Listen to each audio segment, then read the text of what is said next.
This episode is brought to you by Indeed. Stop waiting around for the perfect candidate. Instead, use Indeed sponsored jobs to find the right people with the right skills fast. It's a simple way to make sure your listing is the first candidates see.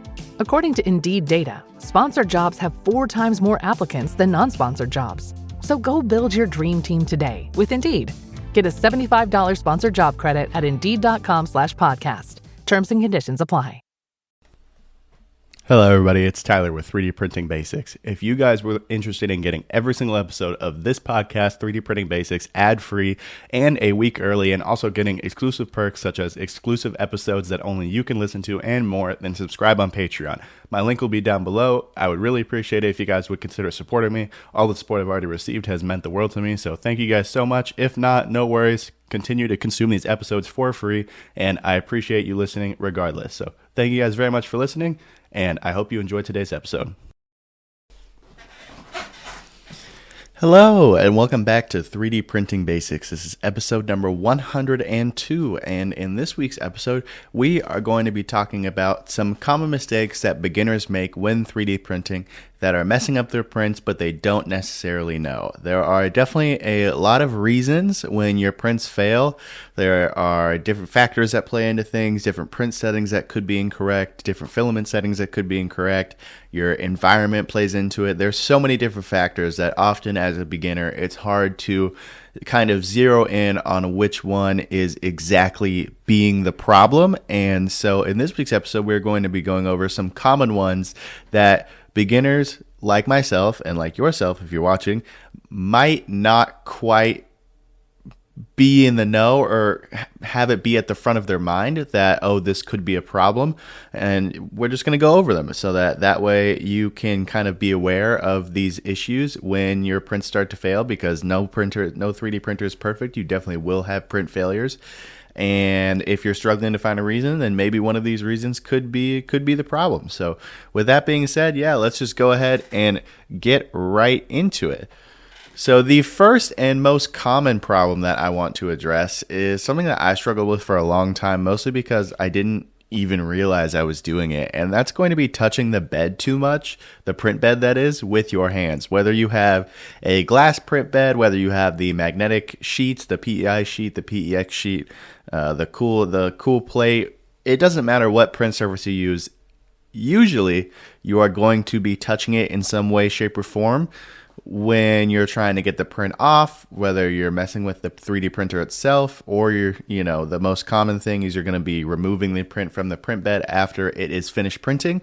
But that involves touching the bed. And of course, we know us as humans, we have these oily fingers, and we just have natural oils, and they can definitely lay down on the bed and build up over time, especially if you go a long time without cleaning your bed. It can build up and build up and build up, and that can actually compromise the adhesion of your bed, your print bed. If you touch it over and over and over again and you don't clean it, then that becomes actually a huge problem, because those oils build up and it kind of blocks the whatever print bed, the adhesive properties of the bed that you're using from working. So then you're going to have problems like the corners are going to peel up. You're going to have some kind of weird looking extrusions. The print could just entirely pop off the bed and completely fail. And the first layer overall is just going to be compromised if this builds up. And so that could definitely be a problem if you're having issues with your prints, for example, popping off the bed. Your corners are peeling up way more than you think they should, even if you're using like a brim or you've changed other settings like that. Try cleaning your print bed. Even if you aren't touching it a ton, it could just be buildup over time of microparticles. It could be dust. It could be things like that. And just it could be really anything. And so if you just give it a quick wipe down with isopropyl alcohol, don't be like me when I was a beginner and used acetone. I did not realize that it was a really bad idea. So don't use acetone. Isopropyl alcohol, just regular rubbing alcohol, works fantastic. It gets all the oils and all the dust and all the grease that could possibly be on the build plate off, and essentially makes it almost like a brand new build plate. Everything is going to be nice and sticky. There's going to be no kind of interference between the 3D print itself and the adhesion properties of the bed that you're using. And for me, I've definitely noticed from time to time when corners are peeling up more than I think they should, I just give my bed a quick wipe down, and then things are back usually to working pretty good. So this is definitely a common thing that I did not realize was such a problem, especially when I was just a beginner in 3D printing. But it's definitely something to look into. Make sure you're not regularly, but if you're having some issues, just try cleaning your bed and see if that works. It's a simple thing to do. It takes a couple seconds and it could save the entirety of your prints. So that is definitely something to look out for. Another common problem that we might not think of when it comes to trying to fix our 3D printers when they're having issues is changing too many print settings at once. Oftentimes, when you're a beginner and you have a 3D print that fails, you want to change all the settings. You want to change temperature, retraction, you want to change the speed, you want to change the filament settings, you want to change everything at once. And so we change those 5 or 6 or 7 settings, and then the print fails again. And what happens? We don't know which one of these settings was the actual factor, or we don't know if any of them actually helped or if any of them actually made it worse.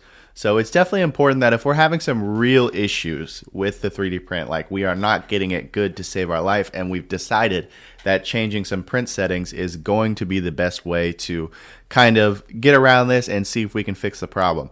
Make sure you're only changing 1, maximum 2 settings at a time. And if you're changing those 2 settings, make sure they're not tied inherently together, like filament temperature and bed temperature. If you're going to be changing two settings at once, try changing something like temperature and maybe retraction or something like that.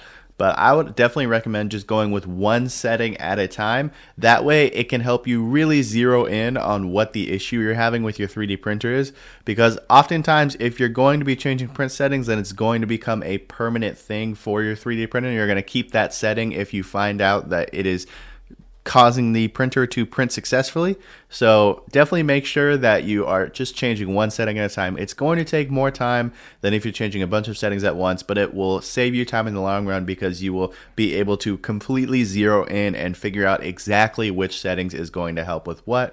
And it also makes you a better 3D printer overall, because if you change, for example, say you're having an issue with layer adhesion, and so you change the bed temperature. Maybe you change it from 60 degrees to 65 degrees, 60 degrees to 70 degrees, I don't know. And you find that you still are having some issues, but at a higher bed temperature, the filament seems to stick a little better. And so now you know for the future, hey, when I'm using that filament, I know that even if I'm still having problems with it, I at least know that a higher bed temperature will make it stick better. So if I'm if I'm running a longer print, then that way you know, okay, it's time to run a higher bed temperature to have a better chance of it sticking to the print bed and getting a more successful print. So if you just run through those settings kind of one at a time, you actually learn a lot more than if you're just changing a bunch of settings at once. And of course, like I said, you can zero in really on the problem that you're having with your 3D printer and get a really reliable and accurate fix. So that is definitely something to consider. If your 3D printer is having problems, it's kind of one of those things that you might not think about, but it will definitely help you in the long run. Okay, another thing that we can definitely take into consideration if we're having some 3D print issues is skipping the first layer watch, as I like to call it. So I know when we're first starting in 3D printing, we definitely are told, I've heard it a lot, especially when I was getting started, to watch the first layer, make sure everything lays down just fine, the first layer looks good before walking away and leaving the print alone. And I will admit, I am not super good at that. I don't do that a whole lot, especially with my Bambu printers. The automatic first layer and just everything laying down, it's so good that oftentimes I just don't even worry about it and I find myself walking away. Also, for me personally, the printers are upstairs, I am downstairs. Oftentimes I'm starting prints from downstairs, sending it over the cloud to upstairs, so I'm not physically in the room to watch the first layer. But something I've noticed with my Sovol printers is that they are not as automatic. They don't have the automatic perfect first layer calibration. They do have bed leveling, but oftentimes it needs to be tweaked a little bit here and there. So with my Sovol printers, I am always watching the first layer. I am sitting there and I'm painstakingly watching the first layer no matter how long it takes, because I would rather have the first layer mess up or have some inconsistencies and I stop it at the first layer than not watching it, thinking everything is going fine when I'm checking in on it on the 20th layer and the first layer is completely covered up. I can't see what's going on. and then finding out 20, 24, 40 hours later into the print, the first layer actually did not adhere properly, and then I come back to a huge spaghetti mess. So, that is something where it takes a little bit of time to do. It really does not take a long time, 10, 15 minutes at the maximum, and it could save you so much time and so much stress and a lot of filament material, which means you're saving money, in order to have these successful 3D prints. So that's definitely something that I am definitely big on. I want to kind of hammer that home. If you have a printer that is not like a Bambu Lab, it doesn't have the automatic first layer calibration, and you don't fully trust it, watch that first layer, because 95% of the time, yes, it's going to lay down perfectly, everything is going to be fine, but that 5% of the time, even if you're running a super long print, that 5% of the time where it could fail is absolutely crucial, and it's brutal, it's soul crushing to come back to like a 30-hour print the next day and it's completely failed and you have to start all the way over, throw the whole part away. It's just completely useless. It hurts. Nothing hurts more than that. So especially if you're doing a super long print, something that's more than like 12 hours, I would highly recommend watching that first layer just to make sure, for peace of mind, that everything laid down really good and everything looks good, and then you're going to be able to kind of get back to your normal day. So that is definitely one of the biggest things that I would suggest when it comes to these things that you think are maybe good, may not be good, or if you're having some problems with your 3D printer overall, just watch that first layer on the next print and see if anything is kind of going wrong there. All right, another thing that I'm definitely noticing, especially as of late with these filament manufacturers, is that you can definitely not realize that these filaments are wet when you get them. Like out of the box, you would expect these filaments to be, have not absorbed a lot of moisture, be good quality out of the box, and kind of not have any issues like that. But what I'm finding more and more is that these filaments are having lots of issues. And it's not really a brand specific thing. I'm not seeing like, one brand, their quality controls is out the window. I'm seeing it as kind of a widespread sort of issue with all the brands that I get. I get probably 5 or 6 different filament brands usually. And I'm just noticing that the humidity content seems to be a lot higher, and there's a lot more spools where I take them out and then I use them and I look at the print quality and then I think to myself like, this needs to be dried almost out of the box, because we're having some real issues here that are just not acceptable in terms of the quality that I want my 3D prints to be. And so that's definitely something to consider, especially if you're a new 3D printer. You don't often think about the humidity content or the moisture content of the filament, but that is actually a super common reason why your prints are failing or why they just look terrible. When you have these filaments that have absorbed a ton of moisture, you have the steaming coming out of the nozzle, over extrusion, under extrusion. There's no consistency in wet filament. The consistency is just completely out the window. So your prints are going to look maybe really good in some spots, really terrible in some other spots. They just could look like they're completely under extruded, zits, blobs. Pretty much every issue that you could find in 3D printing can happen with some wet filament. And so that's why it's definitely a big deal. If you're having issues with your 3D printer, check the filament itself. Maybe if you want to, just preeminently dry it over the night if you think it could be the issue. Most printers nowadays actually have a filament dryer setting. I know the Bambu Labs do, where you can just set your printer on the set your filament on the print bed and then cover it with a box, and it acts like a filament dryer. There are definitely lots of filament dryers out there. I've made my own filament dryer with a food hydrator that you can stick a bunch of rolls in. So that's definitely what I've done before. Is I've noticed that a certain 3D print with a certain type of material is failing over and over, and I eventually thought, hey, it could be a filament problem because the quality is not coming out great no matter what kind of settings or tweaks that I make. So I stuck the filament in the dryer overnight, popped it back in, default settings, printed perfectly fine. So that is definitely something to consider if you're a new 3D printer and you keep running into problems. The moisture content of your filament might be too high, and you might just need to end up drying your filament. So that is definitely something to consider there. The last thing that I kind of wanted to touch on for this sort of topic is going to be constantly upgrading instead of learning your 3D printer. This isn't nearly as much of an issue as it was back in, when the Ender 3 was super popular and it was just upgrade, upgrade, upgrade. On a personal note, I actually relate to this because I first started with an Ender 3, and before I was probably even a couple months in, I hadn't fully learned what 3D printing was. I didn't fully understand it, and I immediately went to upgrading, the Creality Ender 3. I got the metal parts. I can't remember. I think it was the metal hot end, the metal Bowden extruder, and something else too. I think it was the bed, but I can't totally remember. It was a long time ago, but things like that is what actually doomed that printer from the start, because I installed those upgrades incorrectly and I didn't know until, I was just running prints over and over and nothing was turning out right. And so I just kind of chalked it up to a broken printer and I sold it for, 15 cents on the dollar because I just wanted to get rid of it and get a better printer, and I thought the printer was a problem.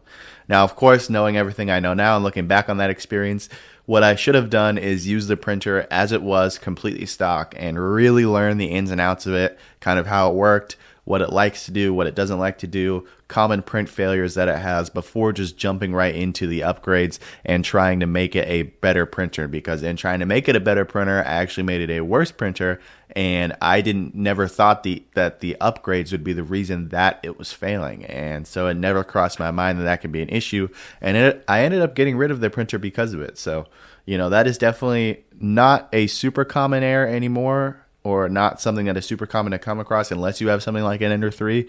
But I would say if you get a 3D printer, don't rush immediately into upgrading it. Use the printer stock for however long you feel you need to really become familiar with it and kind of get to know its habits, its tendencies, before you jump into upgrading it, because that'll make it a lot easier to diagnose the upgrades themselves as a problem, rather than kind of just not knowing what's going on and not understanding the inner workings of the printer itself. So that is definitely something that can come across, not as much anymore, but definitely still something to think about. And with that being said, that's all I have for you guys today. I hope you guys were able to learn some things that maybe you didn't know before about why your 3D prints could be failing and what to check. I would definitely say the biggest thing is to clean your print beds if you are having some print adhesion problems, because those fingers, they are oily, and if they build up over time, then they could definitely cause some poor adhesion on your print bed. But yeah, thank you guys so much for listening. I hope you guys enjoyed this episode. If you wanted to support me and get these episodes ad-free, as well as things like exclusive monthly bonus episodes like these fellas right here are getting, then feel free to head over to my Patreon. There's a link down below, and I would really appreciate any support. But yeah, thank you guys so much for listening, and I'll talk to you next time.